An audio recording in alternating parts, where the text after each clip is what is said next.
Hello everyone, welcome to today's live IELTS class. My name is Adrian and I'm broadcasting to you live from Budapest, capital city of Hungary, Central Europe. Hi everyone joining. Hi Pachu, hi Swati, hi Hike, hi Arash, hi Jeffrey. I hope everyone is doing well today.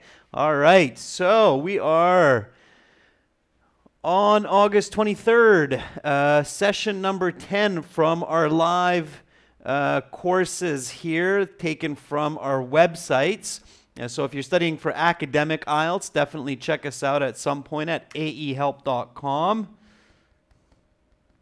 And if you are studying for general IELTS, be sure to visit us at gieltshelp.com.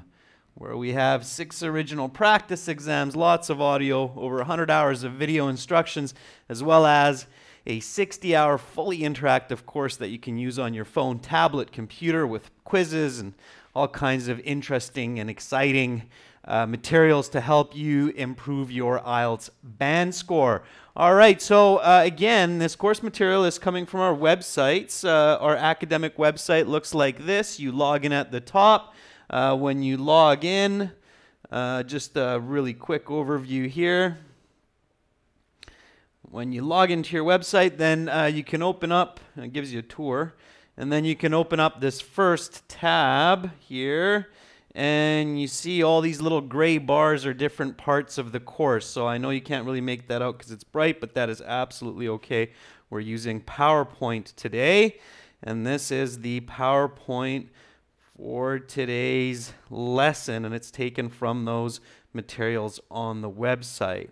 All right, so just before we get into the reading passage here and looking at some specific question strategies, quick reminder of our schedule. So our live streaming for these IELTS classes, everyone is done according to Central European Summer Time, CEST, and today we're doing part 10 of our course series. Tomorrow we're going to do a members chat. It will be a task 2, and then we will have a bit of a break here, August 25th to September 1st. We're going to take a late summer break, and then we'll be back on the 2nd with regular 5 days a week per class. And I realize a lot of people are having trouble becoming members because it's not supported in the country where you're at. So we are planning to put in some extra classes for all viewers so that you can get a little bit more benefit, okay?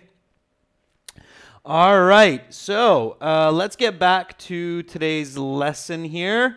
This is an IELTS reading passage, and today we'll be looking at list of headings, what kind of strategies work for list of headings type questions, true, false, not given, matching sentence endings. So we're continuing on with the specific reading strategies. Before we look at those questions and look at the specific strategies, let's read this passage. We're going to use this passage to give you the example for these different question types. So the first step here is just reading, okay? Let's see if we can play the audio for you so you're not just hearing my voice. As those of you who use our course know, we have all of the audio for these readings as well. Okay, so just read nice and loud, okay? Read aloud so you can hear yourself. And read with this British speaker. So here we go. Ready, set, read. Continental drift and plate tectonics. When looking at a map of the world, it is natural to notice that Africa and South America seem to be able to fit together, as if they are two parts of a former whole. It was this insight which led Flemish cartographer Abraham Ortelius in 1596 to put forward for the first time the idea that at one period the continents were in different places than they are today. It would take over 300 years for the theory to be fully developed, and 50 years after that for the mechanism of the phenomena to be discovered.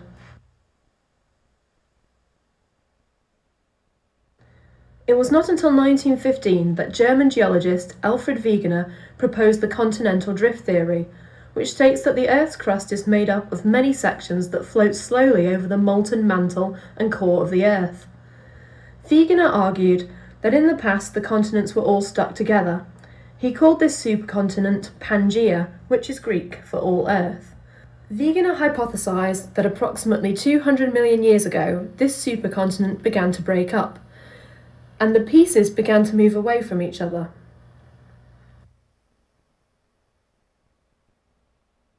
Initially, Pangaea divided into two parts, named Laurasia and Gondwana. Laurasia consisted of what is today North America, Asia, and Europe, whilst Gondwana comprised modern-day South America, Africa, and Australia. These supercontinents eventually split apart further, resulting in today's continental configuration. It is interesting to note that today's continental alignment is just that. Millions of years in the future, the Earth's continents will appear very different. Given enough time, it is possible that the Earth's land masses will return to a Pangaea-like unified state. The evidence for continental drift is plentiful. The most common evidence is the discovery of the same type of dinosaurs in extremely different locations. The same type of dinosaur fossil will be found in northeastern parts of South America, as well as northwestern parts of Africa. The logical explanation for phenomena such as this is that at one time, these parts of the world were not only connected, but adjacent. The evidence for continental drift was discovered long before an explanation for it was found. It was during the 1960s that the theory of plate tectonics was developed. This new theory explained fully the nature of the Earth's crust, that it was broken up into many pieces that tended to smack into each other and pull apart from each other. In extreme cases, such as the Indian subcontinent, a plate's movement can be so severe that it causes massive mountains to be formed when the plates hit another. This is precisely what has happened over the past millions of years, when the Indian plate colliding with the Eurasian plate, in the process creating the Himalayas, which include the tallest mountain on Earth, Mount Everest. Plate tectonics are not only responsible for mountains and the movement of the continents, they are also responsible for volcanoes. Volcanoes usually result from one of the two plate configurations. They form in places where the plates are colliding, or where the plates are pulling apart. In the first case, the plates come together pushing against each other, causing friction and heat, which allows some of the crust material to melt, resulting in liquid magma. Because magma is less dense than the surrounding rock, it ends up rising to the surface, where it becomes a volcano. An example of this type of volcano is the famous Mount Vesuvius, which destroyed the city of Pompeii in 79 CE. The second type of volcano comes from divergent plates. These types tend to be underwater, as in the mid-oceanic ridges. Volcanic islands, such as Iceland and Hawaii, were formed by underwater volcanic activity, eventually spewing off enough matter to form land above the water. Of course, there is one final important result of plate tectonics: earthquakes. Earthquakes are perhaps the most terrifying of all natural disasters. They are practically invisible. They happen below the Earth's surface and have devastating results. Earthquakes happen along fault lines, places where two plates are colliding, diverging, or slipping past each other. In the case where the two plates are attempting to slip past each other, the most devastating earthquakes can occur. This is because friction does not allow the plates to pass each other until sufficient energy to counteract the resistance has been built up. So the two plates rub against each other for centuries or millennia until one day they finally slip. This slip is what results in a sudden catastrophic earthquake. If this slip occurs in the ocean, underneath the Earth's surface, it can cause a massive tidal wave known as a tsunami. If this slip occurs directly beneath a major city, massive destruction will result. There are many such cities at risk of these earthquakes, many of them along what is known as the Ring of Fire, surrounding the Pacific Ocean. These cities include Tokyo, San Francisco, Vancouver, and Santiago. Understanding plate tectonics reveals that it is not a question of if these major cities will get hit by an earthquake, it is only a question of when.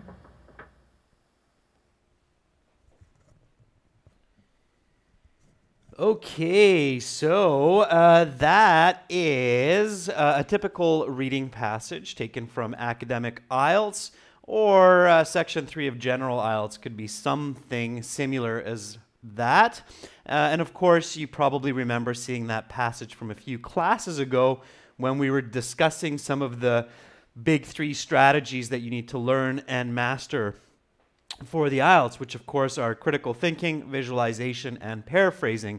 Now let's look at a specific type of question that a lot of students seem to have difficulty with, which is called finding paragraph headings or matching paragraph headings. Okay, so in this question, what happens here, just jump to the example and then we'll come back to these strategies. So basically you're given a list of titles like this. This is a short version. You have 6. In the actual IELTS you'll have between 8 and 11 of these. They're indicated by Roman numerals, 1, 2, 3, 4, 5, 6. And then you have, in this example, fossil evidence, 2 continents become many, and so on.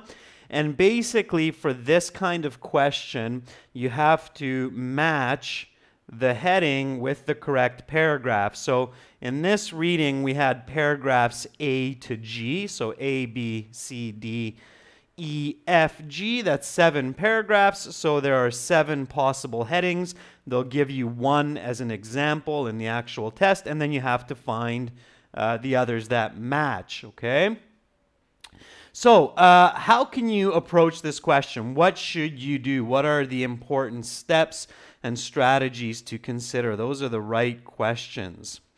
With list of headings, it is the only kind of question that is given to you before the passage. Okay, let me see if I can enlarge this a little bit for you. There we go. Okay, so there's a reason why IELTS test makers do that. They want you to read these headings before you read the passage. It's the only type of question where you have some extra or false information, but it's still of value and still worth reading the choices before you read the passage. Now, strategy 1, read all of the headings and try to paraphrase them, okay? So it means express the same idea using different words. So here you're going to see a lot of those key strategies coming together to help you solve these questions. So the first one here is paraphrase. So let's say that you are given these headings here. Say them in your own words. So fossil evidence. What's another way to say fossil evidence? Okay, is there a different way to express either of those 2 words? The reason why is because often what you're going to find in the paragraphs is a paraphrase of these. So a different way to express this, okay? They're not going to use the same words in the choices as the idea of the paragraph. So fossil evidence, Arcana says dinosaur fossils or proof with fossils. Yeah, sure. So you can say proof with bones or dinosaur bones. Yeah, that would be a paraphrase, okay? The more you can paraphrase, or Dota says archaeological evidence. That could be good as well. Archaeological proof. Yeah, it's a very clever one. I'll put it up here. Yeah, it could be. So you could be reading a paragraph. It's talking about archaeological proof. And right away you go, oh, boom, that's got to be fossil evidence. All right. 2 continents become many. Is there another way to say 2 continents become many? James says proof of relic specimens. That's also very clever, James.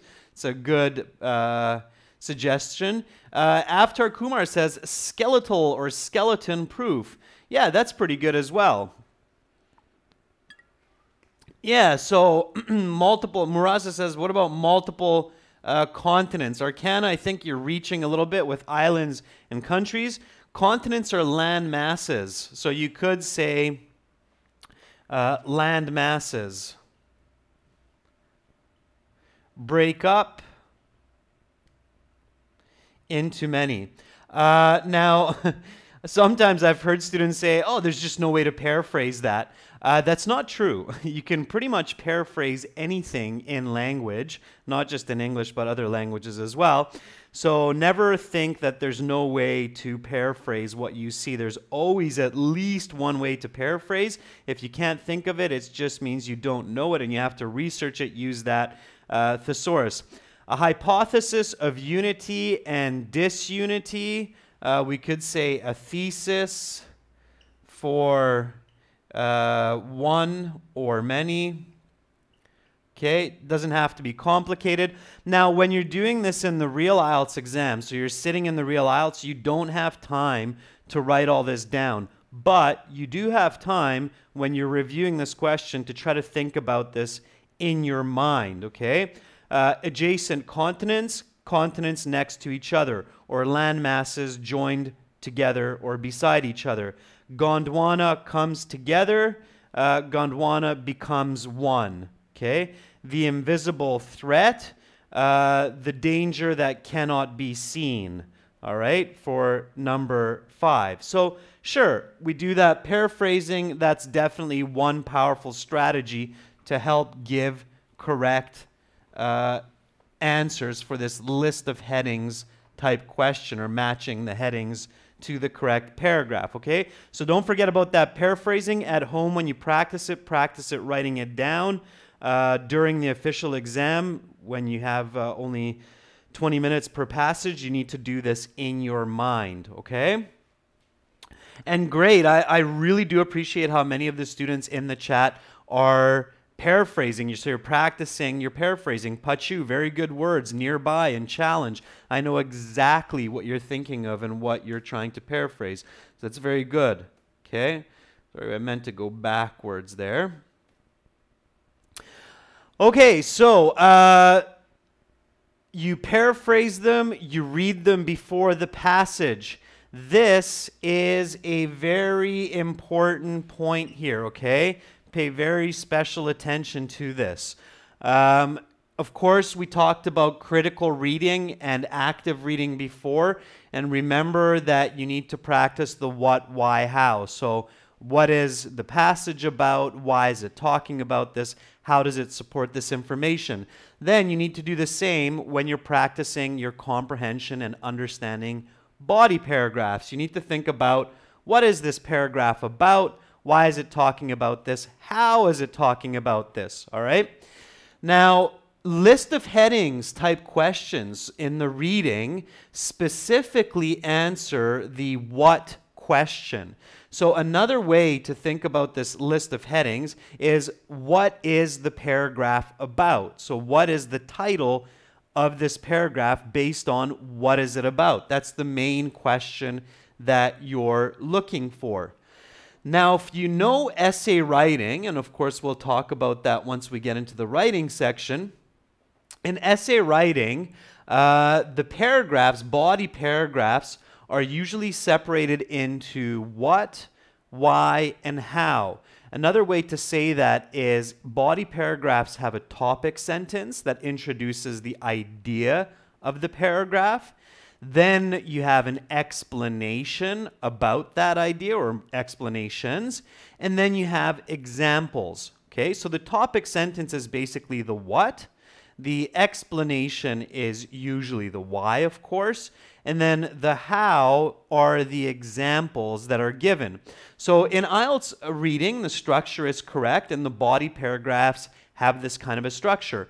So you know that for most of these questions, you're usually going to find the correct answer at the beginning of the body paragraph. Now, why do I say usually? Does anybody know why I said you will usually find the answer in the first 1 or 2 sentences for the body paragraph? Why didn't I say you will always find it there? Pachu, you can definitely separate the main idea from the supporting details, and it's very important that you practice that at home when you're getting ready for the IELTS. That's very, very important, okay? So why did I say usually? Why didn't I say you will always find it in the first 1 or 2 sentences? Yeah, so Jeffrey, yes, you have the right answer. It shows that you're following these lessons and you're paying attention. That's great. So Jeffrey says that for the first and the last paragraph in the passage, you might not find it in the beginning or in the first sentence. Why? Because that's your introduction and your conclusion. And the introductory and the conclusion, or the introductory paragraph and the concluding paragraph, they're unique. They're a little bit different than body paragraphs. They have a little bit of a different structure.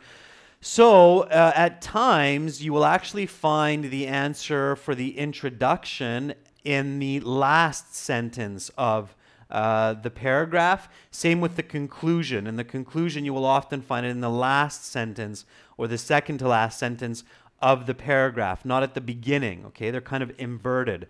You'll understand that more when we get to good essay writing, okay? So remember, introduction, conclusion, the topic of the paragraph is not necessarily in the beginning. It's different than body paragraphs in this way. And sometimes you have to infer those paragraphs' main idea. So sometimes it's not direct, but you have to infer it. Now, IELTS is quite clever. They usually give you one of the examples as a body paragraph because they want those level band 8, 9 students to show that even with the introduction and the conclusion, they can clearly identify the topic of those paragraphs, okay? Now, this one, strategy number 4, also kind of interesting for list of headings. This is unique.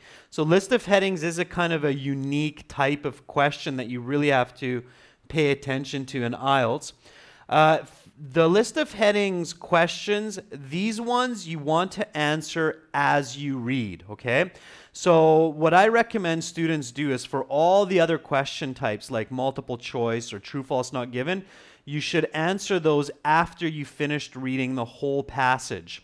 However, with list of headings, it's a good idea to choose the correct title after you read each paragraph, okay? Why? Well, because if you identify the correct topic for that paragraph, then you know what you're reading. So it will actually help your reading comprehension. If you can't find the correct heading, that might also mean that you really didn't understand what you read and you could be in trouble. So pay attention to that, okay? Plus, it's very difficult to go back after you finished reading the whole passage and remember the topic for each body paragraph. It's a waste of time. So for this kind of a question, answer after you finish each paragraph that you read, okay? It makes sense. And then strategy 5 is just kind of connecting back to what I said. Be careful because sometimes you might have the answer in the middle or the end of the paragraph, especially in the introduction or the conclusion. So some of you who read further down, there was a big hint for that previous question of mine. Okay, let's just put our money where our mouth is, and let's look at these in detail and solve a couple of these questions just so you can see how it's done. Okay. So here we have to choose the correct headings for paragraph B and for paragraph C. Now in your online course you have an interactive quiz that you can use on your phone or your tablet where you can check this, okay? So here we go. Let's have a look at this paragraph and let's see what it's about, okay? So imagine you're sitting in the IELTS exam, you have this list of headings type question, and then you read this paragraph. So it was not until 1915 that German geologist Alfred Wegener proposed the continental drift theory, which states that the Earth's crust is made up of many sections that float slowly over the molten mantle and core of the Earth. Wegener argued that in the past the continents were all stuck together. He called this supercontinent Pangaea, which is Greek for all Earth. Wegener hypothesized that approximately 200 million years ago, this supercontinent began to break up and the pieces began to move away from each other. Okay, so you have these list of headings questions, so you need to ask yourself an important question. The important question, of course, is what is this paragraph about?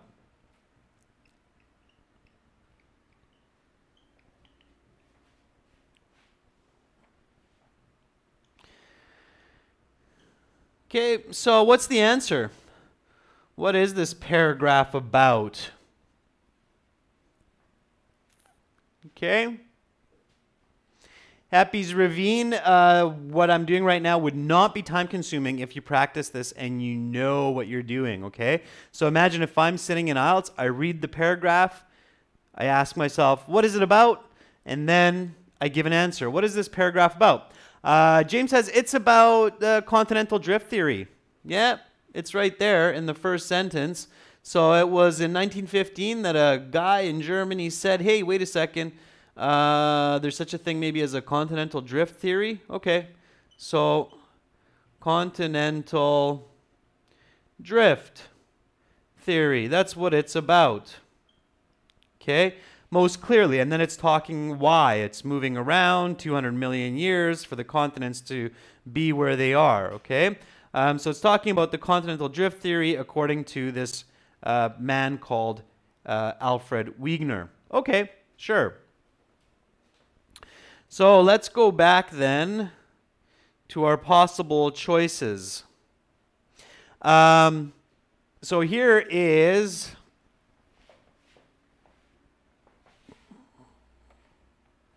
here are the choices. Fossil evidence, two continents become many, a hypothesis of unity and disunity, adjacent continents, Gondwana comes together, the invisible threat. So which one of these? So your question when you're doing this list of headings is to ask which one of these is closest to what I just said.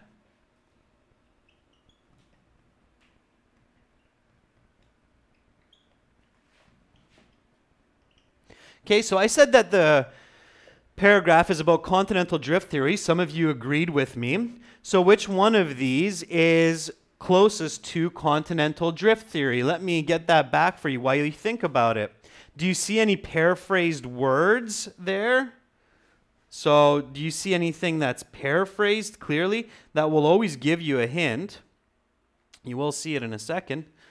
Okay, so any word that's paraphrased, ladies and gents, please somebody give me a good answer for this. Okay, Jeffrey says the word hypothesis is paraphrased. Yeah, which word here is a paraphrase for hypothesis? And Jeffrey continues with the word theory, and James concurs. He says, yeah, guys, girls, have a look. Hypothesis and theory are very close synonyms, right? So a hypothesis of unity and disunity, is that the same as saying continental drift theory? Continents drifting together and away from each other. Unity and disunity. Theory, hypothesis. It's matching, okay? This is definitely the closest match to this. This is a descriptive paraphrase of this specific theory. I hope that makes sense, okay? Don't overcomplicate your thinking. When you see something like, well, okay, the paragraph is about this theory, and you know the word hypothesis, you should immediately have a light bulb go off inside of your head that says, wait a second, da-dung, it's got to be that one, all right? So hopefully you realize from this that this is the correct answer. Let's have a look at one more. Again, remember, don't overcomplicate. Overcomplicating is dangerous. Keep your thoughts simple. Simple is not easy, but it's the right way. So keep it simple. All right? Okay, so let's have a look at...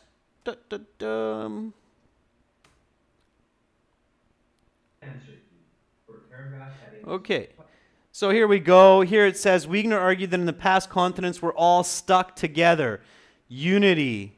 Wegener hypothesized that approximately 200 million years ago, this supercontinent began to break up. Disunity. And here is the what sentence with continental drift theory. Okay?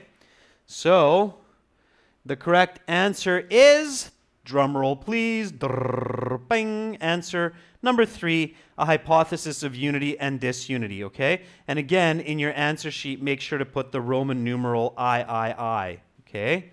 So just put that in there to get it correct. All right, let's keep going. Let's have a look at a second example, all right? Now again, this might seem easy what we're doing here, and it actually is after you practice, okay? Once you practice this, it becomes easy. I know that many students who have followed these strategies with us said, oh my gosh, I went from getting 2 or 3 of these list of headings correct to getting 8 or 9 from 10 correct. So huge improvement there, okay? All right, let's read this together. We'll tackle it the same way. So again, you're in the IELTS, you're reading this paragraph at a nice, comfortable pace. You're visualizing, you're thinking about the what, why, how. Initially, Pangaea divided into 2 parts named Laurasia and Gondwana.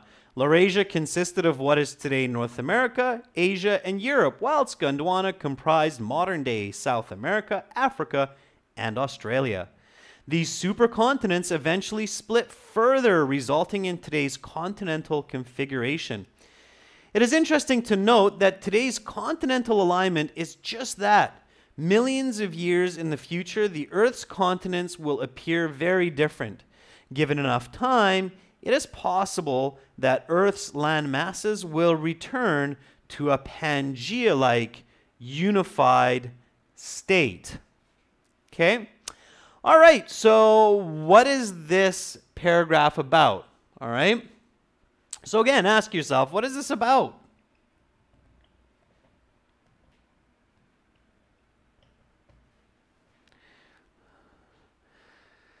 So Naveen says, well, it's about the splitting of land masses, about 2 continents splitting apart, about Pangaea.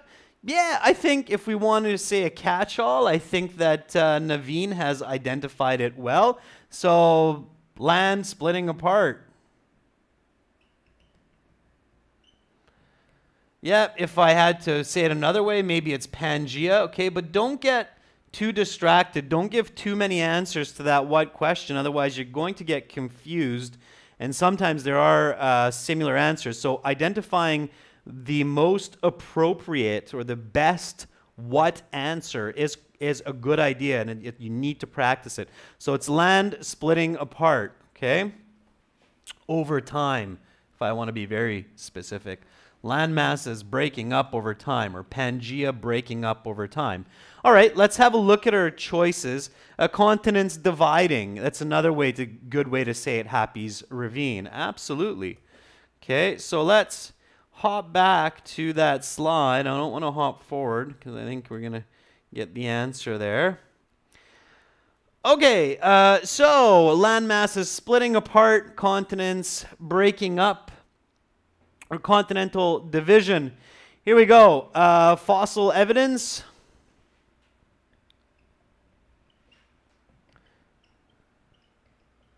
Let's just put my answer up there. A little bit easier, everybody can see it. So continents becoming many. So fossil evidence, 2 continents become many. Whoa, that's almost exactly what we said. A hypothesis of unity and disunity, adjacent continents. Gondwana comes together. The invisible threat. Which one do you think is the best answer? Okay. I don't know about 4 adjacent continents. Maybe. I would go with the one that is closest to mine. So 2 continents become many, right? Starts with Pangaea, then it talks about Gondwana and Laurasia, and then those becoming America and Australia and so on and so forth. So I think this one is a lot more encompassing than this one. This one is a much better title. Okay, you have to think about which is the better title. And don't overcomplicate. It's the closest to what we're saying. Okay, so stick with number 2. Again, don't change your answers. I would say number 2 and go to the next question. Let's have a look, see if we're correct. All right, here we go. Again, girls and guys, remember, don't change your answers. So once you feel one is correct, don't start second guessing yourself, all right? So here is C, and it says Pangaea divided into 2 parts. These supercontinents eventually split apart further, resulting in today's continental configuration. Okay, so all that splitting going on. Hey, look at that. The correct answer is Roman numeral 2. 2 continents become many. It is definitely a better answer than adjacent continents, okay? So if you got that, good for you, all right? So again, remember, for these list of headings type questions, paraphrase them at home on paper, the answer choices. During the official exam, just do a quick paraphrasing in your mind when you review the question as best as you can. Answer them as you read. Remember, the introduction and the conclusion can be a little bit more tricky. They can be more difficult, so don't panic for paragraph A and whatever the last one is, G or F, okay? Body paragraphs, all the paragraphs in the middle, those, the answers, 99% of the time will come in the first 1 or 2 sentences, all right? That's where you find the what answer, the what is this paragraph about. And remember, answer these as you finish reading each paragraph, okay? Don't wait until you've finished the whole passage. To do that, it's more difficult that way. It's more confusing that way, all right? So follow those strategies. Practice them at home for these list of headings type questions. And instead of being one of the most difficult questions in the reading section, these will become one of the easier question types for you.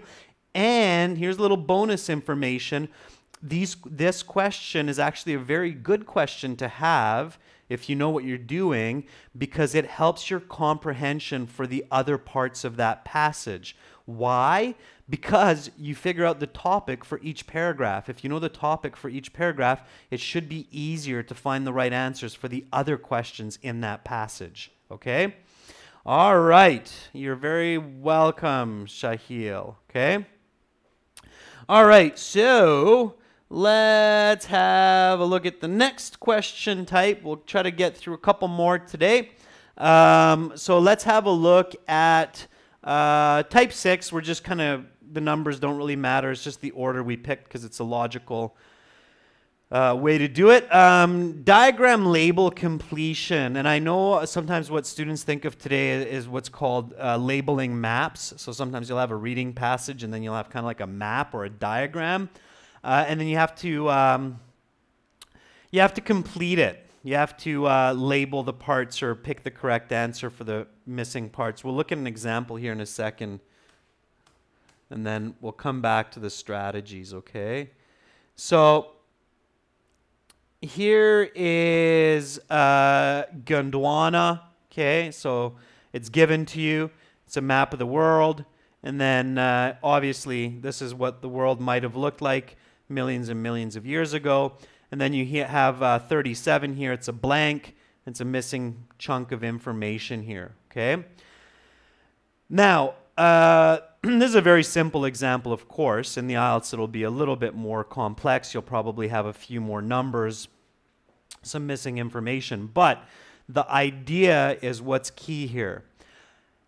Before I discuss the strategies, what do you think is a very important key strategy for this kind of a question? Okay, so what do you think of the 3 big strategies for IELTS success? Which one do you think I'm going to say is very important for this kind of a question? James with all capital letters. Visualizing, of course, right? IELTS doesn't do anything by accident or chance, okay? They know that for success in university, you need to be powerful at visualizing information that you hear, and that you read, okay? University is not television. It's not looking at Facebook on your smartphone. You're listening to a professor, lecturer, and you're reading books and information. So you don't have the visual stimulation that you do in many other parts of life. You need to be a good visualizer, okay? So here, the map is from 150 million years ago, and while you're reading, you should have visualized that supercontinent Pangaea when this was all one big landmass, and then it broke into two supercontinents, one of them being Gondwana, and the other one being the correct answer, okay? Now, you should have caught that if you were visualizing the reading passage. So here we go. Strategy 1. You need visualization. Okay? Picture it. You'll notice that, of course, diagram type questions are going to be in reading passages that have some kind of a physical information, like talking about continental drift or volcanoes, talking about some kind of a city or the ocean. So something that's physical, okay? Something that you can touch, something that you can see, all right? When you're reviewing your questions before you read, so you're looking at those questions and you see the diagram completion ones, you should look at that one carefully before you start reading and then visualize it. So use that diagram for your reading, okay? So if I see that planet, that globe, that map, before I begin reading this, then I'm going to get a map in my head and go, okay, that map is useful. I should think about this while I read. Okay, oftentimes diagrams have some kind of compare and contrast, so something that's similar or different. So pay attention to words like however, on the other hand, similarly, the same as, between, under, above. And then directional words like west, east, north, south, those will be hints at what is the correct word, okay? Missing from the diagram. So here we go. Here's the diagram again. Without going back to the reading, anybody remember what we call this other supercontinent? What is the name of this supercontinent? So here's Gondwana. And if we look carefully, we can even use our logic here, because I can see kind of Europe somewhere in here, and I can see Asia, or actually Europe all the way there, and I can see Asia somewhere here. So what do you think that is? Yeah, it's Laurasia, right? So the correct answer there is Laurasia, and some of you might already know that. So if you have that information in your head, then that's absolutely okay to use that, okay? So that's about all you can do for diagram labeling.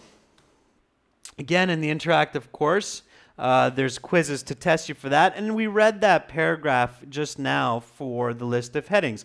Pangaea divided into two parts, named Laurasia and Gondwana. You should see that supercontinent swimming apart into these two continents that further then swim apart into the smaller continents, okay? All right, so there is the information where we get the answer from, and here's that word of comparison, okay? Remember, for these labeling diagrams, pay attention to those words of contrasts and comparisons. So Laurasia consisted of what is today North America, Asia, and Europe, whilst Gondwana comprised modern-day South America, Africa, and Australia. So it's in there. And again, visualization. You have to be able to visualize. Okay, so the answer is Laurasia. Okay, so let's go to the next type of question, which is matching sentence endings. All right. Is it a good idea to read this type of question before you read the passage? Let's have a look at the question here. So here is what a matching sentence ending looks like. Okay, you'll have a question like this, 1 or 2. These are basically sentence fragments, so it's like a half of a sentence. It'll say, plate tectonics result in mountains, volcanoes, and something. And then volcanoes result from the difference in something. Okay.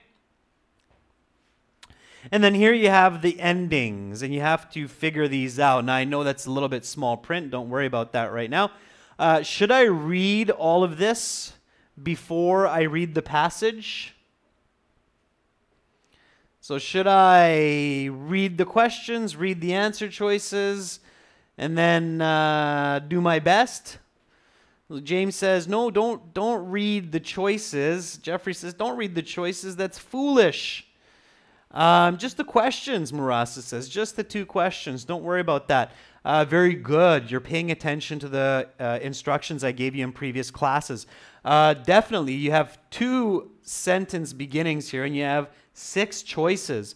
That means that 4 of these are wrong information, perhaps not even in the passage, perhaps completely wrong information altogether. So that can be really confusing to read before the passage. Don't do that, okay? The only parts that you should read or review before the passage are the first half of the sentence that's given to you in the question itself. So plate tectonics result in mountains, volcanoes, and volcanoes result from the differences in. Okay, so we read those ones, visualize, paraphrase. Okay, those are important steps for this one as well. Now, let's just jump back here to the strategies. What do we do with these ones? So these questions can come from one paragraph. So sometimes if you have 3 or 4 of these questions, maybe all of the answers are within one paragraph. Or these can be from multiple paragraphs, okay? And they can be all over the place. Very, very difficult to try to skim or scan for these types of questions. Excuse me, I'm just getting over a bit of a flu. Got a little bit of a cough, trying to control that. So these are all over the map. That means that they can come from any part of the reading, and they can be disorganized. They don't have to be in the same order as the reading. So you have to be very careful with these. Skimming and scanning is a very time-taking, virtually impossible strategy for this type of a question. So don't do that, okay? Don't skim and scan for these. They can be very tricky because both the sentence and the choice can be a paraphrase. So neither the question nor the choice will be verbatim what you're actually reading. Verbatim means word for word repeat, all right? So again, it's very difficult to skim or scan for this type of question. However, the answers are usually in the order of the text, okay? So number 1 will be earlier in the text, number 2 will be later, number 3 will be even later, okay? So that will make it a little bit easier for you, all right? So pay attention to that. Now, strategy 2 here says, read the incomplete sentence together with your answer and make sure that the relationship between the 2 parts makes sense. So that means that when you choose your answer and you match it together, make sure it makes sense according to context and grammatically it's correct. Now, a third strategy that we haven't included yet is this is like multiple choice, okay? So I'm going to give you another strategy for this one. So this is like multiple choice. Which means that the strategy is similar to multiple choice. We haven't talked about multiple choice yet, but with multiple choice questions, it's important that you choose the answer first on your own and then check to see if there's a match. So first, answer on your own or by yourself, and then choose the closest match.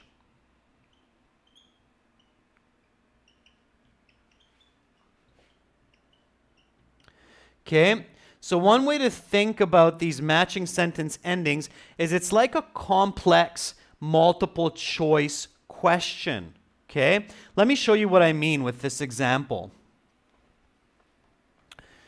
So here we have plate tectonics result in mountains, volcanoes, and something. In your own words, what do you think comes here? What finishes this sentence? Okay. So from what you just read in the paragraphs, from your own logic and thinking, what do you think finishes this sentence? So James says earthquakes. Makes sense. Plate tectonics, a movement of plates, results in mountains, volcanoes, and earthquakes. Manpreet says storms. Happy's Ravine says natural things. Jeffrey says islands. Maybe. Let's have a look. Okay. Let's see if anything matches to what you just mentioned. So, it results in the combination of high temperature and low densities. That's a little bit different from earthquakes or storms. The density of common rock and magma, the part of the crust beneath open water, the motion of the continents, the temperature of the crust and mantle, the change in climate of today's Earth. Which one do you think matches closest to earthquakes? Which one is the closest to earthquakes? Yeah, it's the motion of the continents. Motion of the continents is descriptive paraphrasing for earthquakes. Okay? Clearly, that's a description of earthquakes. So very good, and good suggestion there, James. And this is, so take note of this, ladies and gentlemen, that if I were to try to choose the answer from here, it could have been a lot more confusing. But because I tried to answer by myself first, and I said, okay, mountains, volcanoes, earthquakes, earthquakes gave me a simple key to figure out the right answer with a high level of confidence. Okay? A very big mistake that many students do in exams and on the IELTS as well with these multiple choice type questions, and this matching the endings is a type of multiple choice. It's just a very fancy type of multiple choice. The big mistake that many students make is they're not using their brain, they're using the paper. They think that the answer, once they read these, will just jump out and say, hey, look at me, I'm D, I'm the right answer. It's me, it's D, I'm the right answer. No, that's not the way it works, okay? Answers don't jump out at you. They're not animated. They don't have a brain that they like to share with you. You need to use your thinking, your brain, give the answer, find the match, okay? That's how you do multiple choice, not by thinking that answers jump out at you, all right? Sorry, I got a little bit passionate there, a little animated, but it just hurts me when I see students doing that, where they're staring at the choices, thinking that one of them is going to start waving at them, okay? So for this one, then, we would choose the motion of continents. It's great. We put in D. Now, of course, in your answer sheet, you just put in D, okay? So here, answer key, you put in D, okay? All right. Let's have a look at number 2 here. Volcanoes result from the difference in, okay? Volcanoes result. So volcanoes, of course, are the mountains that are spewing out smoke and lava and debris. Okay. So they result from the difference in what? The difference in magma? Well, maybe. The difference in the density of magma, according to Miriam. I think that's a much better idea. Naveen says the difference in the temperature. Yeah, so there's temperature differences, sure. Yeah, so difference in temperature, difference in magma, temperature of the rock. So that would be my answer, okay? So I would say, yeah, okay, volcanoes result in differences in magma or rock and air temperature, maybe, or earth. Something like that. It doesn't have to be perfect, but just a close idea, right? So volcanoes result from the differences in rock, magma, temperatures, something of that sort. All right. let's have a look at our choices and see if something is there with the temperatures.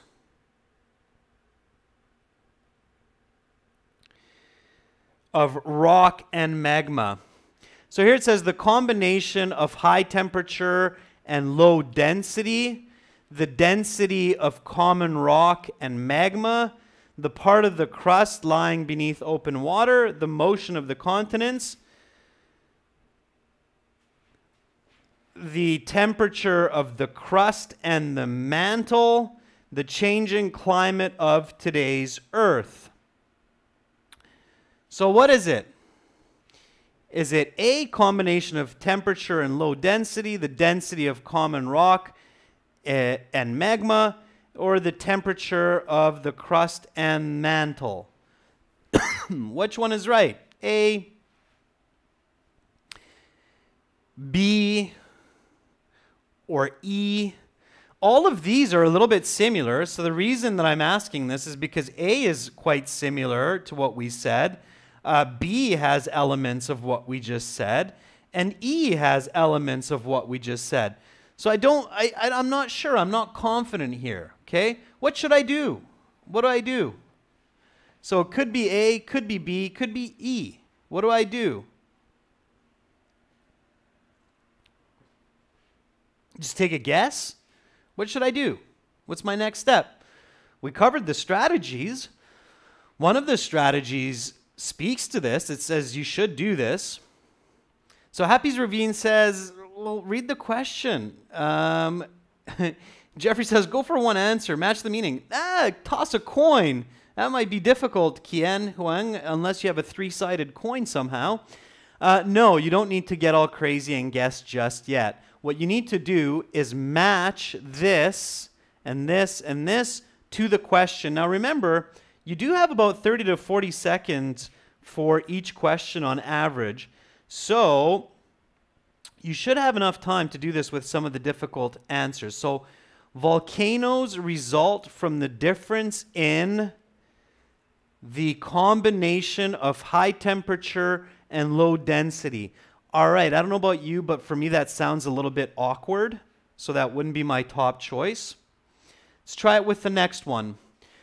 Volcanoes result from the difference in the density of common rock and magma. All right, that seems to flow quite smoothly. Number 2, volcanoes result from the difference in the temperature of the crust and mantle. That's a little bit awkward. Now, while I was reading A, B, and E, I'm not sure if any of you did this, but I was actually visualizing this. So I was trying to visualize the sentence with A. It didn't make a lot of sense. I tried to visualize the sentence with B. That made a lot of sense. And I tried to visualize it with E, and that didn't make too much sense either. Okay? So once I read these together and visualized it, for me, B made the most sense. So in this case, what I would do is I would label B and not waste any more time, just move on to the next question, okay? However, let's say that I'm really good at IELTS and I'm able to solve a lot of these questions very quickly. So with this one, I can spend even a little bit more time on it. What should I do? So what should I do? Pachu, you're right. A seems a little bit awkward as well.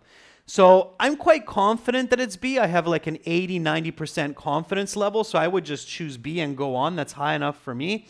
But if I don't, I can do one more step. That's right, Jeffrey. I can skim read. Okay, so then I can go back and say, okay, I want to get a 9 band on IELTS, so I need to get every question correct. I can only make one mistake at most in the entire reading. I don't want to make this mistake. I'm going to go back and check the passage. Which word should I skim read for? So if I had to go back to the passage right now, which word should I skim read for? What would be the best word to to skim or scan for? Okay, I can't just go back and go, okay, I'm just going to skim read the whole thing. That takes way too much time. Very good. Very, very good. Good, Jeffrey. Good, James. Good, Shushmeta. Good, Aftar.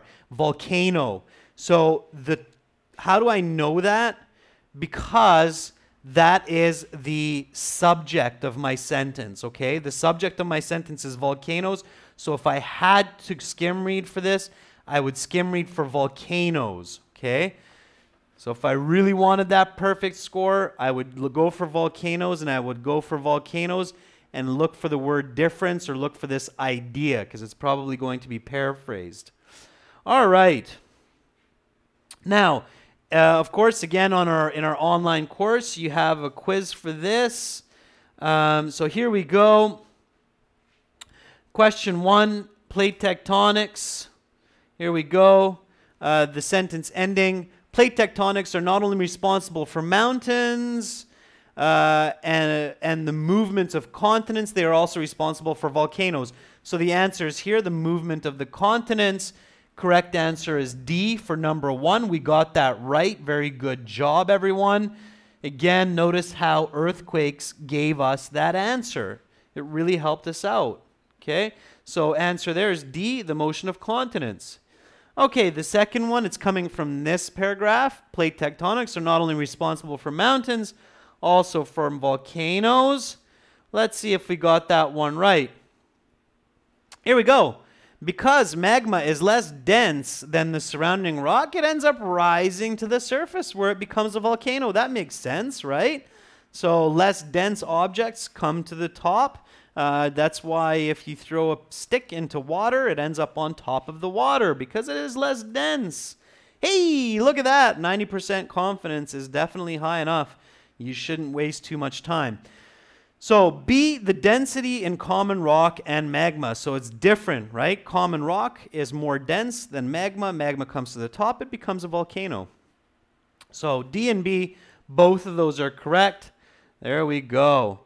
All right. Yes, no, not given, or true, false, not given. This question strategy, girls and guys, I'm going to leave for next class simply because I am out of time for today. But I hope that you've learned a lot discussing these 3 different types of questions. So matching headings or list of headings type, diagram completion, and now matching sentence endings. Lots for you to study and practice there, okay? Next time when I get back on September 2nd, we will continue with true, false, not given. We do already have some videos on true, false, not given questions on the channel because it's a question that a lot of students ask us to talk about. So don't panic if you have an exam coming up in the next couple days. Just look at the videos on our channel. You will find the true, false, not given there. And if you want to find all of these great strategies step by step in detail, you can practice them as well. Go to our websites and join. Invest a little bit of money to save a lot and save a lot of time and get a high band score. Academic IELTS, aehelp.com. General IELTS, gieltshelp.com. Very, very well worth it to go there, join those courses, use those products. Thank you so much, girls and guys, ladies and gentlemen, for watching. I hope you have a wicked rest of your day. Have a great rest. Have some beautiful dreams. And wake up fully energized tomorrow, ready to tackle the next day. Thank you so much, everyone, for watching and for commenting, for participating. Much love for now. See you all tomorrow. Members Chat class. We will be talking about Task 2 with an example. Bye-bye.